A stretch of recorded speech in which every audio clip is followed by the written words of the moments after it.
एक बार फिर से ये देख रही है कि जो मुश्किल में फंसा हुआ देश भारत से मदद मांगता है तो भारत भी पूरी शिद्दत से जुट जाता है उस देश की मदद करने के लिए। बांग्लादेश का एग्जाम्पल आपके सामने पड़ा है, मालदीव का एग्जाम्पल आपके सामने पड़ा है, नेपाल भी भारत से मदद मांग रहा है तो भारत ने कोई कोर कसर नहीं छोड़ी है नेपाल की मदद करने में। भले ही नेपाल के पीएम केपी शर्मा ओली रहे थे, उस समय भी हमने नेपाल की बहुत बड़ी मदद की थी और अब श्रीलंका ओपनली हमसे मदद मांग रहा है। और ये पूरी दुनिया का इकलौता भारत जैसा देश ही है जो अपने पड़ोसियों की साथ संभाल करने के लिए सबसे बड़ी कोशिश करता आया है। श्रीलंका की सिचुएशन के ऊपर आपकी नजर डालें तो ये फॉरेन एक्सचेंज रिजर्व के आंकड़े हैं। इस फॉरेन एक्सचेंज रिजर्व के आंकड़ों में आपको पता लगेगा कि श्रीलंका का रिजर्व कितना है। 2.8 बिलियन डॉलर का रिजर्व रह गया है इनका। और ये रिजर्व क्यों कम हो रहा है? क्योंकि इनके देश में टूरिस्ट नहीं आ रहे हैं।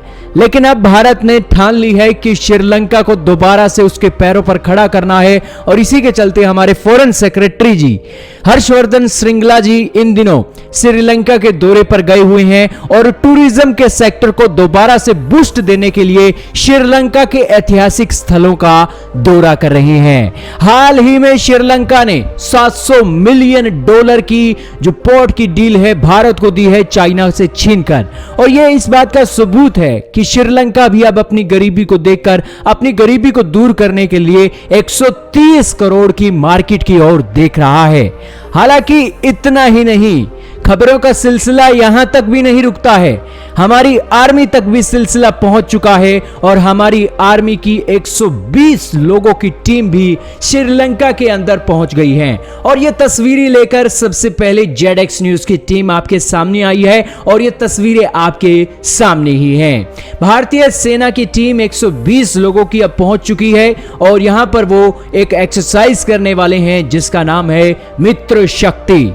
दोस्तों, एक के बाद एक ये बड़े इवेंट होना ये दिखाता है कि श्रीलंका की इकोनॉमी को बूस्ट देने के लिए भारत कोशिश में जुट चुका है। दोस्तों, बांग्लादेश में जब भी महंगाई होती है बांग्लादेश भारत की तरफ देखता है, भारत तुरंत से उसको सामान पहुंचाकर उसकी गरीबी और उसी के साथ उसकी तंगी को दूर कर देता है।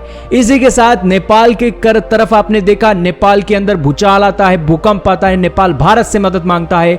दुनिया के अंदर की मदद तो नेपाल के अंदर बाद में पहुंचती है, भारत की मदद नेपाल के पास सबसे पहले पहुंच जाती है। और भारत का अड़ोसी पड़ोसी देशों के अंदर इतना रुतबा होना यह दिखाता है कि भारत आज सही रास्ते पर है और अपने अड़ोसी पड़ोसियों की साथ संभाल चाइना से तो बहुत अच्छे ढंग से कर रहा है। चाइना पूरी दुनिया को गुलाम बनाना चाहता है, जबकि आज भारत ही है जो दुनिया के दूसरे देशों में इन्वेस्टमेंट करके यह दिखाना चाहता है कि हम यहां पर आपके देश में कमाने नहीं आए हैं बल्कि आपको अपने पैरों के ऊपर खड़ा करने के लिए आए हैं। और जब बात होती है पड़ोसियों की तो भारत का रवैया सबसे अलग देखा गया है।